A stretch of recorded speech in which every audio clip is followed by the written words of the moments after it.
Breaking news po ito mga kababayan. Robin Padilla at Bam Aquino nagsungbatan, nagkabuljakan, huling-huli mga kababayan.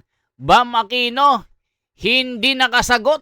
Hala ka, totoo ba mga kababayan? Prosecution na diin na naman ni Robin Padilla dito sa usapin ng paggamit ng confidential fund. Ang mga paggamit ng mga bayani noon ng mga alyases ay nakatulong sa kanila upang maligtas sa anumang mga kapahamakan sa kanilang buhay. So dito mga kababayan, talagang nagisa ni Robin Padilla. Ginawa pang halimbawa yung tatay ni Bam Aquino, kung hindi ako nagkakamali, si Benigno Aquino na namatay at inassassinate dyan sa airport sa Ninoy Aquino dahil sa kanyang pagbaba mga kababayan. Una pa lang ay mayroon ng banta pero hindi niya inintindi. Kaya yung si Benigno Aquino mga kababayan, pagbaba niya ng airport, ng eroplano, bigla na lang tinumba ng isang malakas na putok. Hanggang ngayon mga kababayan, hindi alam kung sino ang nagpatumba.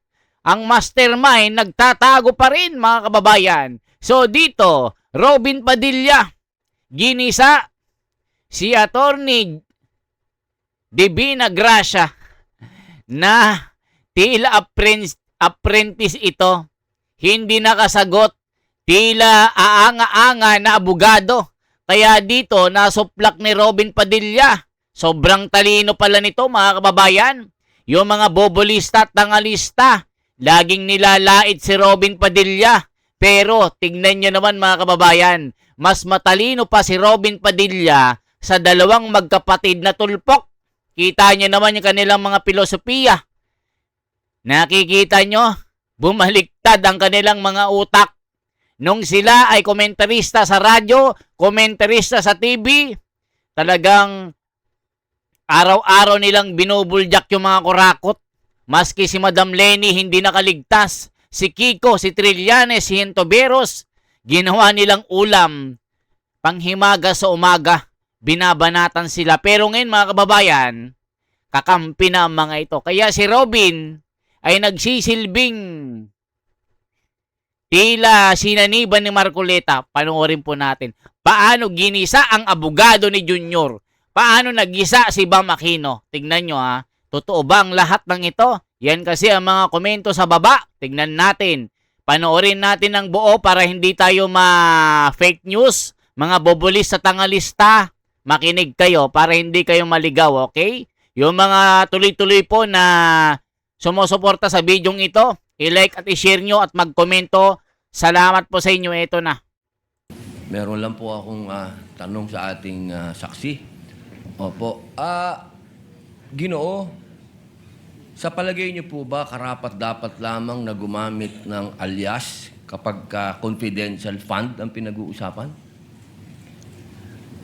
Sir, as someone who does not know, sir, implementations of parang mga confidential activities on the ground, sir, I cannot, hindi po ako makakasagot ng maayos, sir, kung pwede po ba or hindi. But based on information that I got, sir, when I consolidated the answers for the AOM, sir, hindi naman po siya na-mention sa akin po ni Colonel Lachica. But I know, sir, that activities, confidential activities are considered to be sensitive. And there might be individuals or groups that need to be somehow protected, sir, because of the information that you would be getting from those people, sir. So, yun po yung tingin ko, sir. Hindi ko categorically masasabi na pwede po yung alias or hindi. But going back to the JMC also, sir, sa Joint Memorandum Circular, there is no specific provision, sir, that indicates kung paano po yung paglagay ng mga pangalan sa documentary evidence of payments. Okay, maraming salamat po. Meron po akong tanong sa prosecution. Ito na. Maganda. Dito na mga kababayan, mabubuljak itong si Attorney Divina Gracia, yung mapaos-paos pag nagsasalita. Kaya nabuljak ito. Tignan nyo mga kababayan na aanga-anga pag sumagot. Naku mga kababayan, lumilitaw talaga na itong mga abogadong ito talagang minsan aanga-anga din. Tignan nyo ha. Magandang hapon po. Napakaganda po ng inyong ngiti. Good Opo. afternoon din po, sir. Opo. Batid po ba ninyo ngayon, mga petsa na to, kung ano ang pinagdiriwang natin sa Pilipinas? Magmula po 19 hanggang 30. Buwan ng wika daw po, sir. Bukod po sa buwan ng wika, National Heroes Day. National Heroes Day. Ito po ay hango sa ating mga bayani. Tama po ba? Opo. Opo. Naniniwala po ba kayo na ang ating mga bayani ay may mga alias? Kilala niyo po ba sila Di Masalang? I'm sorry po sa aking history teacher. Ayan, opo. Hindi ko na po maalala Ito po ang masyado. pinakamagandang panahon para maipaalala po sa inyo na ang ating mga bayani ay gumamit ng mga alias. Tignan nyo ha, si Robin. Lagi nilang binabanatan na bobo, walang alam. Pero ngayon mga kababayan sa impeachment ni Sara Duterte, lumalabas po na si Robin Padilla ay talagang matalino sa normal na abogado or sa normal na senador. Nakikita nyo Leyto Lapid, madalang pa sa kidlat kung magsalita ito. Yung dalawang tuplok, sa sobrang talino, sobrang bilib sa sarili, nang lalait ng testigo or witness dahil sobrang kayabangan. Itong si Ping Lacson at Tito Soto, sa sobrang galing nila mga kababayan, lumalampas sila, kinu-question nila ang Korte Suprema sa kanilang kabobohan. 'Di ba mga kababayan, yung bilib na bilib sa sarili, yung pati Korte Suprema, gusto nilang buwagin. Mga bobo, di ba? So si Robin, mga kababayan, kaisa-isang senador na binabatikos nila, bobo yan, artista yan. Pero ang daming pinataob ni Robin Padilla. Ang daming pinayoko, ang daming pinahiya. Kita niyo naman, yung dalawang tuplok. Laging bugbog sarado sa debate. Kay Robin pa lang, hindi na makaisa. Paano pa pag nandyan si Marcoleta? Kaya eto, mga kababayan, hindi nila mabasa ang utak ni Robin sa sobrang talino. Pati si Bam napahanga, napayoko. Tingnan nyo mga kababayan ha. Magugulat kayo dito. Di Masalang, Siling Labuyo, Tikbalang, Tagailog, May Pag-asa, Buwan, Magdalo, Leon Kilat, Vibora, Lakambini, Paralitiko, Dimas, Alipato, Liwanag, Balite, at marami pa pong iba. Ano po ang kahalagahan dito, palagay po ninyo? Ang alias po, anong kahalagahan? Well, first, sir, first, Your Honor, I cannot comment because I'm not sure of the circumstances surrounding their use of alias. Under the anti-alias law, sir, inaalaw naman po yung paggamit ng alias provided kailangan po nakabanggit din, nakadisclose kung ano yung real name.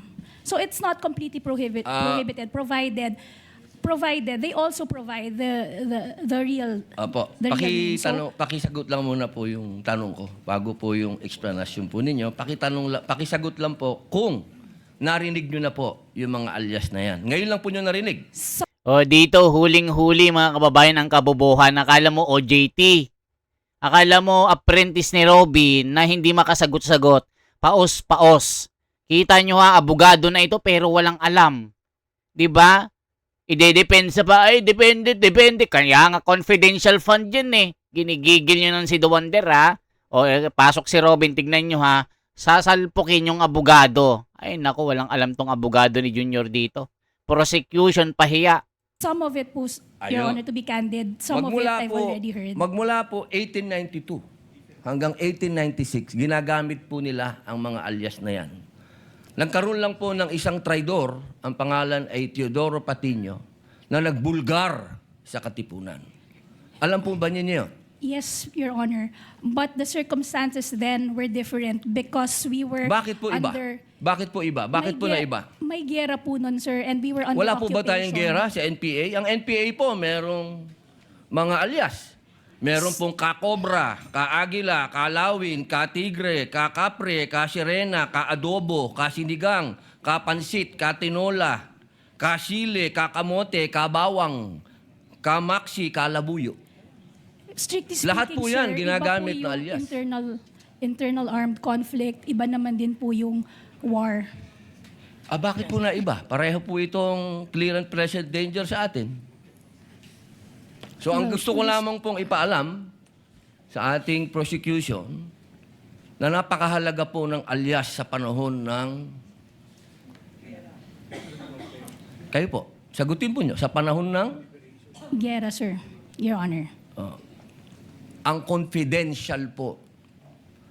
Ang pagkilos confidential ay napakahalaga at hindi po ginagamit ang pangalan at hindi po pumipirma. At alam niyo po ba, noong September 12, 1896, ano nangyari? Nagkaroon tayo ng 13 martires. Yung mga nagtraidor ay itinuro ang mga totoong pangalan, totoong lugar, kung nasaan yung mga sumusuporta sa Katipunan. If I may, Your One Honor. last na lang po. Kindly wind One up, last, Senator one Judge last na lang Padilla. po. If I may, Your Honor, just address your question earlier. With all due respect, Your Honor, the prosecution respectfully submits that whether the use of alias is allowed or not and whether it's necessary or not, to us, that is a non-issue because that was never raised Hindi po by pwedeng the... maging non-issue sapagkat ito po ang ipinalalabas ng prosecution. If I may, Na Your may Honor, mga pangalan, na mga katawa-tawang pangalan. Mas nakakatawa po itong mga pangalan nung mga nangyari nung araw. with all due At isa respect, pa Your po, Honor. isa na lang if po. Kasi isa na lang po. Kindly wind up, Senator Ito na lang Judge po. Padilla. Kilala niyo po ba kung sino si Marcial Bonifacio? To be candid, Your Honor, I'm not Sino po? familiar. Si Benigno I'm sorry, Aquino Your Honor. Oh, see? Jr. Kita nyo? Ninoy. Siya mismo may alias. O, kita nyo mga kababayan? Dito lumalabas po ang talino ni Robin Padilla.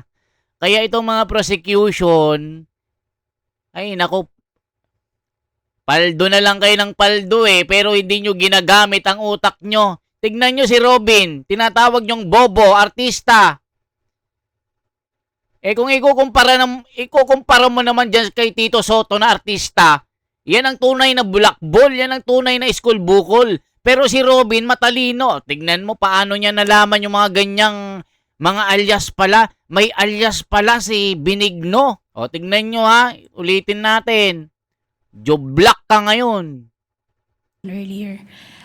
With all due respect, Your Honor, the prosecution respectfully submits that whether the use of alias is allowed or not and whether it's necessary or not, to us, that is a non-issue because that was never raised Hindi po by pwedeng the... maging non-issue sapagkat ito po ang ipinalalabas ng prosecution. If I may, Na Your may Honor, mga pangalan, na mga katawa-tawang pangalan. Mas nakakatawa po itong mga pangalan nung mga nangyari nung araw. with all due At isa respect, pa Your po, Honor, isa na lang if po. Kasi isa na lang po. Kindly wind up, Senator Ito na lang Judge po. Padilla. Kilala niyo po ba kung sino si Marcial Bonifacio? to be candid, Your Honor, I'm not Sino po? familiar. Si Benigno I'm sorry, Aquino Your Honor. Jr. O sino yun mga kababayan? Tatay po ni Chris Aquino, Bam Aquino, at ni ex-president Benigno Aquino Jr. Ito palang si Marcelino Bonifacio ay alias ng kanilang tatay. Nako po mga kababayan ko, kaya nabuljak lahat dito. Si Ninoy. Siya mismo may alias. Maraming salamat po. Your Honor, if I just may, Your Honor, just to set the record straight, because it was made to, with all due respect to the Senator Judge, Mr. it was... Presiding Judge, allowed ba yun? I was about to make a ruling. Senator Maraming Judge salamat Padilla. po. There was no question posed or poised, Attorney May.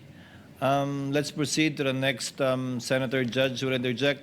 By the way, did you intentionally get rid of the platform?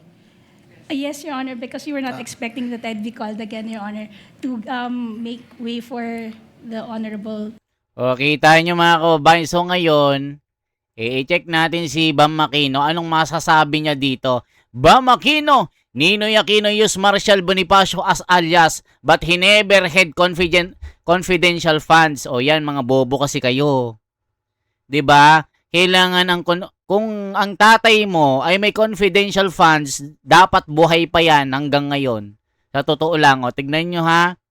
Tignan natin. Tignan nyo yung pagkabobo ni Bam Aquino. 'Di ba? Ipinagmalaki pa na walang confidential funds. Ay, naku po mga kababayan. Aquino, Thank you're you. recognized for interjection. You may proceed, sir, when you're ready. You have 2 minutes. So bago po yung 2 minutes, Mr. Presiding Officer, tama po, si Ninoy Aquino po ang kanyang alias ay Marshall Bonifacio para makauwi po siya sa Pilipinas nung nasa Boston siya. Oho. Pero wala naman ho siyang confidential funds na, wala ho siya sa mga AR na confidential funds. Lilinawin ko lang ho. Okay. Pagdating ho sa prosecution, ang posisyon ng prosecution, yung mga pangalan ay totoong tao, di ba? Correct, no? You have not really mentioned aliases in any of your... Wala. Could you respond quickly?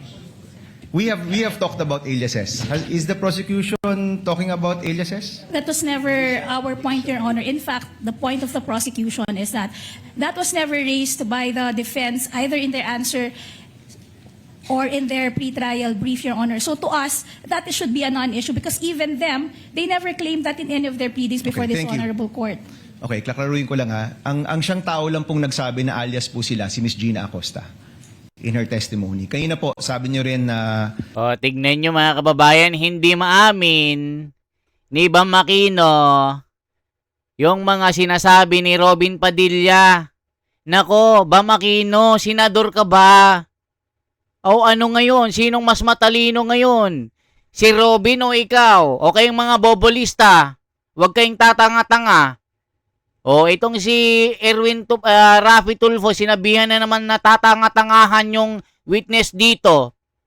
O ngayon, anong masasabi nyo? Sinong mas tanga? Bam Aquino or si Robin Padilla? O tignan natin na, ulitin natin kung sinong bobo dito. Senator Judge Aquino, Thank you're you. recognized for interjection. You may proceed, sir, when you're ready. You have 2 minutes. So bago po yung 2 minutes, Mr. Presiding Officer, tama po, si Ninoy Aquino po ang kanyang alias ay Marshall Bonifacio para makauwi po siya sa Pilipinas nung nasa Boston siya. Oho. Pero wala naman ho siyang confidential funds na, wala ho siya sa mga AR na confidential funds. Lilinawin ko lang ho. Okay. Pagdating ho sa prosecution, ang posisyon ng prosecution, yung mga pangalan ay totoong tao, di ba? Correct, no? You have not really mentioned aliases in any of your... Wala. Could you respond quickly? We have talked about aliases. Is the prosecution talking about aliases? That was never our point, Your Honor. In fact, the point of the prosecution is that was never raised by the defense, either in their answer or in their pretrial brief, Your Honor. So to us, that should be a non-issue because even them, they never claimed that in any of their pleadings before Okay, this thank you. honorable court. Okay, klaklaruin ko lang ha. Ang siyang tao lang pong nagsabi na alias po sila, si Miss Gina Acosta, in her testimony. Kanina po, sabi niyo rin na Mr. Ortonio na hindi siya alias or hindi niyo alam. But si Miss Gina Acosta, in her testimony, did admit that in her perspective, these are aliases. No? Just for the record po. Okay. So ito po yung mga tanong ko po. Sana po ito lang 2 minutes ko, Mr. Presiding Officer. So unang-una, Mr. Ortonio, you're very competent. Thank you for your answers. And I want you to answer just very candidly, no? Ano po yung naging personal reaction ninyo nung napag-usapan na yung possible misuse of the confidential funds at nung na-bring up na yung mga tawagin na nating katawa-tawang pangalan na parang klaro naman ay hindi naman talaga totoong tao? Ano po yung personal reaction po ninyo? Mga kababayan, ginagawa nilang bobo ang mga Pilipino, ginagawa nilang ginagawa tayong mga tanga, mga bobo na mga Pilipino. Confidential fund yan. Bam Aquino. Secret yan, intelligence. Eh kung may intelligence yung tatay mo, malamang buhay pa. Baka nasasaksihan niya ang katangahan mo. 'Di ba mga kababayan? At tignan nyo ang kanyang direksyon. Parang pinapalabas niya na si Sara talagang guilty. Kaya humusga sinong bobo, Bam Aquino o Robin. Mag-comment yung mga bobolista, pinkilista. Isa rin to mga pinkilista, mga bobo rin mga ito kaya mag-comment kayo. Initial reaction, sir, would be, of course, merong questions, sir, no? There would be questions. But, again, sir, I go back to the presumption, sir, that there is regularity in terms of the implementation, sir. Okay. So, may I ask, since you're in the top leadership of the OVP, nung nabibring up na to, ano yung personal reaction, kung alam nyo lang, ng Vice President, ng Chief of Staff, other leaders in your group, nung napag-usapan na posibleng nabigay yung pera sa mga kakaibang pangalan o baka hindi totoong tao, what was your reaction? What was their reaction? Would you know? Nag-meeting ba kayo? Did you call for an emergency meeting? Did you have a huddle in your office to talk about this? Sir, because yung AOM, sir, because it was sent to my office, sir, pina-personally received sa akin, sir, on behalf of the Vice President. Of course, I provided a copy to the Chief of Staff, sir, and the Vice President. Ang naging instruction lang naman po sa akin, sir, was to respond to the AOMs and make consultations with the Special Disbursing Officer and Security Officer para masagot yung mga concerns or issues raised by COA. O, tignan nyo mga kababayan na may comment yung mga tao dito. Sunog, anong sunog? Sunog si Bam Aquino. Mga kababayan ko. Very good, Robin Padilla. Sunog na sunog si Bam.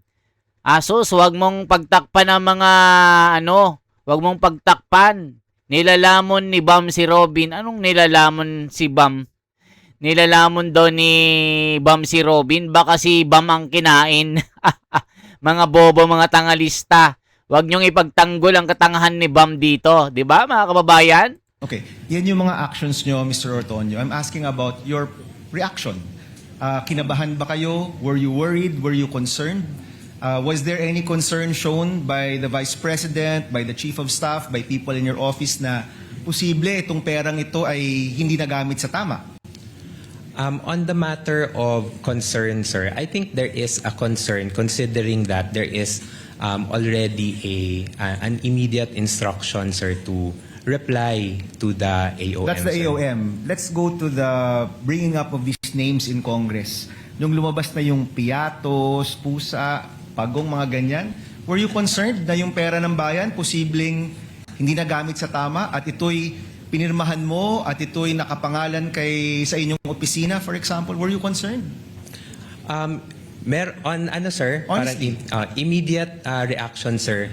Yes, sir, but nung as the hearings went on, sir, parang binabalikan ko yung AOM, sir. Hindi kasi po siya na-raise doon sa AOMs. O, nakita nyo mga kababayan? O, tignan yung mga comment ha. Itong si Bam hindi rin gumagamit ang utak ito eh. Kung may confi yung tatay mo, baka buhay pa hanggang ngayon. Sayang time at pera ng taong bayan dito. Kakaiba. Logic nitong senator na ito. Imbes na nakakatulog sana, perwisyo ang bigay, wag nyo na ito iboboto kahit kailan, wala siyang lugar sa politika. Lino ng mensahe ni Senator Robin. It's because confidential kaya may alias. Bugok na feeling all-knowing. Nako, mga tangalista. Robin daw, bobo. Sinong bobo? Baka si Bam Aquino ang bobo dito. Kaya di pinakulong itong si Robin kasi ang self-destruct. Lahat ng tanong niya, pinapakita kung gaano siya ka 80-80 ay mga tangalista ito. Tagalogin nyo po, attorney, kaya hindi maintindihan.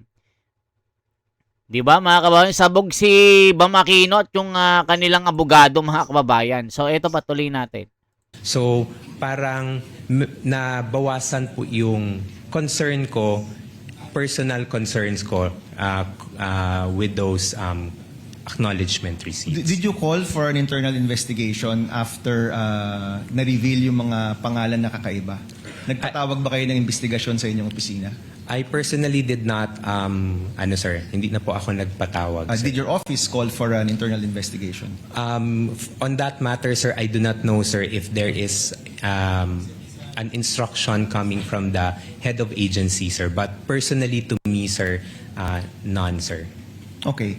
So, ito kasi, Mr. Ortonio, no, sa aking opisina, more than 10 years ago, meron kaming nahanap na isang staff na ibang resibo yung ginamit sa liquidation. Wala pa atang 5,000 pesos to sa totoo lang. Hindi nga niya binulse.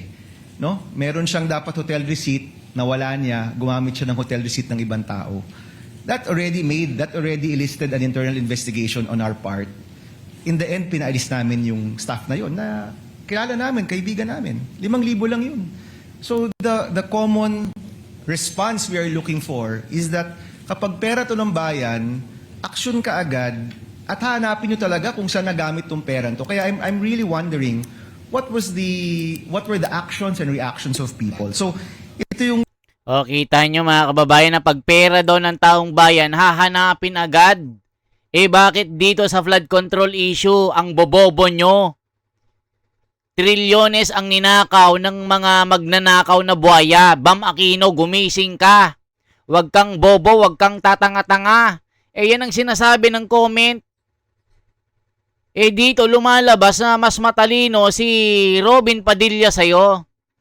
Di ba yung mga bobolista, tangalista, binabash si Robin? Eh ang artista lang daw, pang-artista lang daw si Robin Padilla. Hindi pwede sa Senado. Ngayon kayo magsabi, sino ang matalino ngayon? Robin Padilla o Bam Aquino? Nakita nyo? Yung talino ni Robin, pinakita niya, ibinahagi niya. Eh, di ba suplak itong mga abogado ni Junior dito?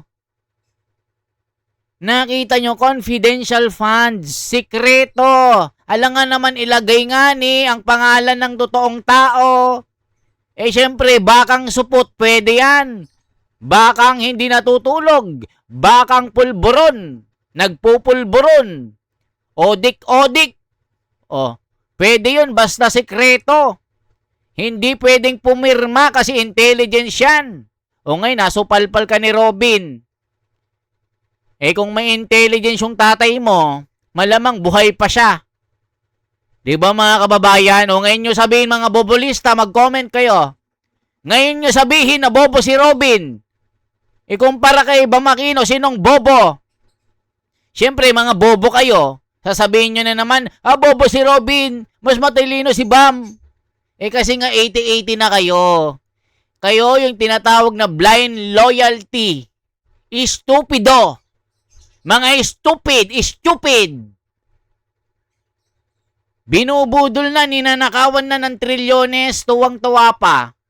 Pinangakuan lang kayo ng racket na lumilipad ng 10 talampakan sa kalawakan. Aba, tuwang-tuwa talaga kayo, ang bobobo nyo. Di ba nakakabwisit kayo? Pinkilista, bobolista, tangalista. Kayo yung mga tunay na bobo, kayo yung tunay na kulto. Tinatawag nyo kaming mga kulto, kayo mga tunay na kulto kayo. Kayo yung tinatawag na stupido. Di ba si Raffy Tulfo, napakayabang. Nang maliit ng tao, stupid daw, stupid. Ikaw ang pinaka-stupid. Yan ang sinasabi ng taong bayan. Lumaki na ulo mo. Kayong 2 tuplok kayo. Mangbubudol kayo. Iyan ang sinasabi ng tao. Kunwari, tutulong kayo pero may kapalit pala. Akala ng taong bayan, kayo ang matatakbuhan sa oras ng kagipitan. National issue na pagnanakaw, tahimik kayo. Kayo pa yung isa sa mga kasapakat para kalimutan ng flood control issue. Mag-isip-isip mga bobolista, tangalista, habang maaga pa. Baka makarma kayo. Ngani! Suplak si Bam Aquino dito. hindi gumagamit ang utak. Ayun, nasabi ni Don Pedro ng Pangasinan. Baha na kami dito, ngani. Tapos, ipapabura nyo pa ang FB, Facebook. Subukan nyo, sabi niya. Baka maging Nepal ang Pilipinas. Oh, comment mga bobolista. Sa mga sumusubaybay po dito sa bidyong ito, salamat sa suporta nyo. I-like at i-share po ito. Ma'am Mirna Aura, Ma'am Lok Isip, Gaspar Beltran, at sa lahat ng mga nanonood, salamat po sa inyong like at share at pag-subscribe dito.